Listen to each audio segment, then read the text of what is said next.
Hello guys, and welcome to Soccer Academy the Intellect on YouTube.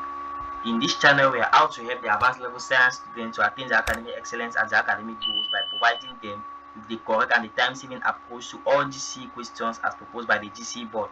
And we do that in all the science subjects because we are a team of teachers that perform that function best. In this video, we are looking at June 2023 Mathematics with Mechanics paper 2. And just to remind you that also question 3 Roman 1, yes. Just to remind you that this year mathematics came separate, that is the mechanics student wrote their paper 2 and the statistics student wrote their paper 2. So we go directly into the content.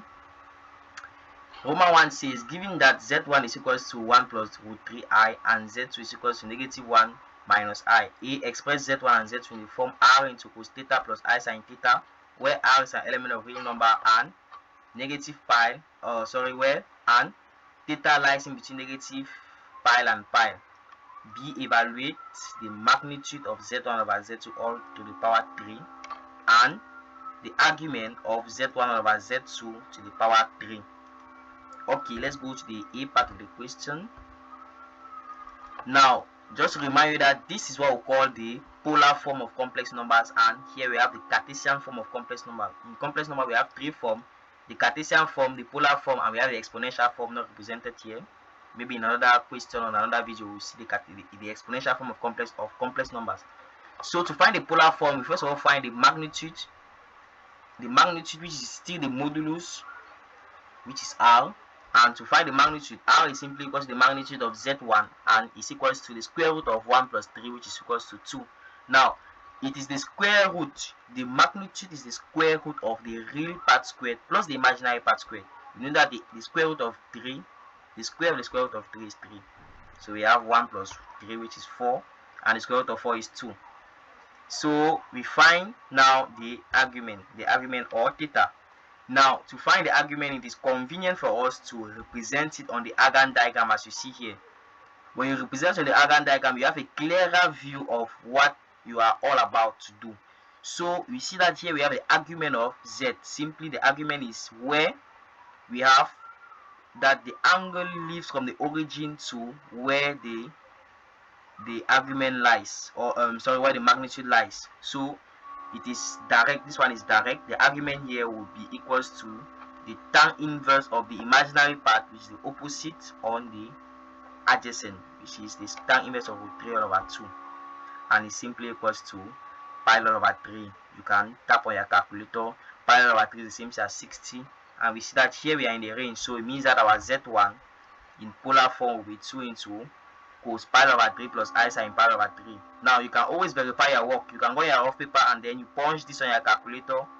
You punch everything on your calculator to see if you have this result here. If you have this result, then you're on track. So let's find z2. z2 is negative 1 minus I.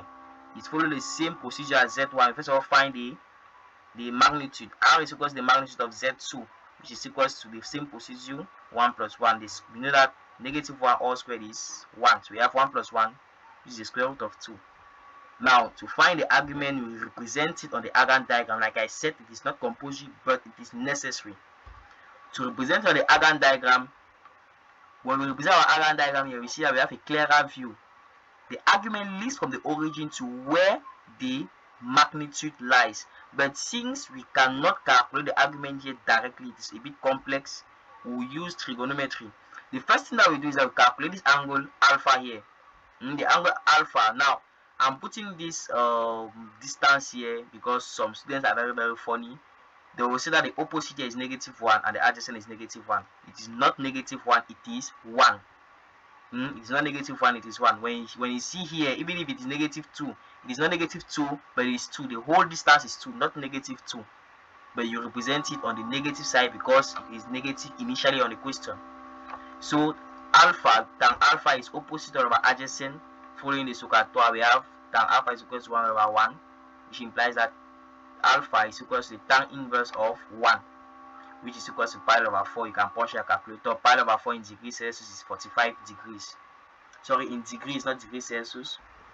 Okay, since we have found our theta, we can now find the argument by saying what? We know that the distance or the angle from the origin till this line here is 3 pi all over 2, which is the same thing as 270. You can refer yourself to the 4 quadrants. This line here, we have the line 0.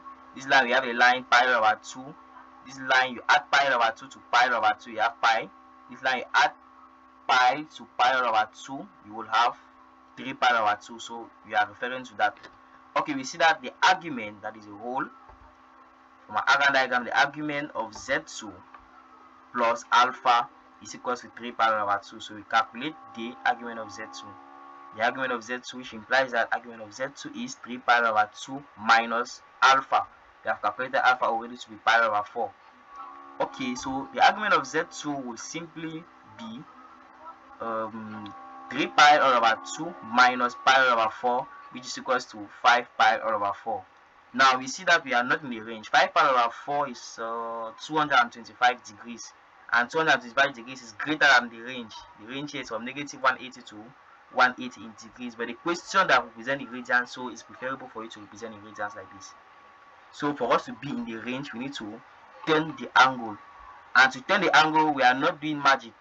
It is still from the argon diagram. We have that the argument of Z is 5 pi over 4. For us to be in the range negative pi to pi, because this is for us to be in this range from negative pi to pi to, yes, from negative pi to pi, we need to convert, that is, we need to rotate the angle. Rotating the angle, we have that our theta following the our range, we have that theta will simply become 5 pi over 4 minus 2 pi, that is the whole angle. The angle of the whole is 2 pi, so it will give us negative 3 pi over 4. So 5 pi over 4 is negative 3 pi over 4. When we rotate it, you rotate it for it to suit our range. So we just simply replace it into this form. We have that Z2 is equals to root 2 into cos 3 pi over 4 minus I sine 3 pi over 4. Now you ask me the question, where is the negative sign going on cos? Because cos is an even function. We know that an even function, for f of negative x, it will be equal to f of x, since it is an even function. So cos is an even function, sine is an odd function, as we have here, negative. So the B part of the question, they said evaluate Z, the magnitude of Z1 over Z2 all cube, and the argument of Z1 over Z2 all to the power 3. Okay, now Z1 over Z2, its magnitude all to the power 3 is simply equals to Z1, the magnitude of Z1 all to the power 3 all over the magnitude of Z2 all to the power 3, which is equals to, we know the magnitude of Z1 to be 2, we have calculated it previously, to the power 3, and the magnitude of Z2 is root 2, so to the power 3. Now we use our law of indices.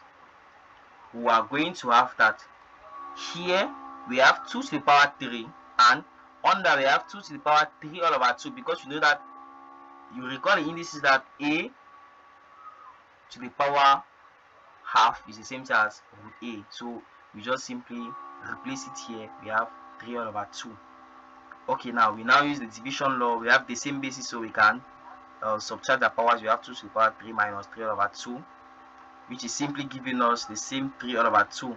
When you do the LCM, you have 3 all over 2. So we have 2 times 3 is 6, 6 minus 3 is 3, so we have 3 all over 2. So to represent it, to be more presentable, we have that Z1, the magnitude of Z1 over Z2 all to the power 3 is simply the square root of 2 all to the power 3. So you still replace it now back into the set form for it to be more presentable. Okay, the next part, they said the argument of Z1 all over Z2 all to the power 3. Now we remember some laws which says that the argument, if you have the argument to the power 3, then to the power n, it means that you have n the argument. So now, and the law of the argument says that we have, if you have the argument of a over the argument of b, it is simply the argument of a minus the argument of b. So you are going to have 3 into the argument of Z1 minus the argument of Z2. We have calculated the argument of Z1 to be pi over 3. Now we have plus 3 pi all over 4. Now remember that the argument of Z2 was negative 3 pi over 4 following the range. So times this negative here, we have 3 pi over 4. So we'll multiply, we'll do the LCM, we have 3 into 13 pi over 12. So we have that our argument of z1 on z2 all to the power 3 is 13 pi all over 4. So guys, we have come to the end of this video, and if this video is interesting to you, I invite you to like, share and comment the video. Now I'll also invite you to subscribe and activate the notification bell so that you should not miss any of our videos that we upload, and share to your friends to show them what we call friendship. So stay tuned in our YouTube channel, and remember that in science, consistency is the key.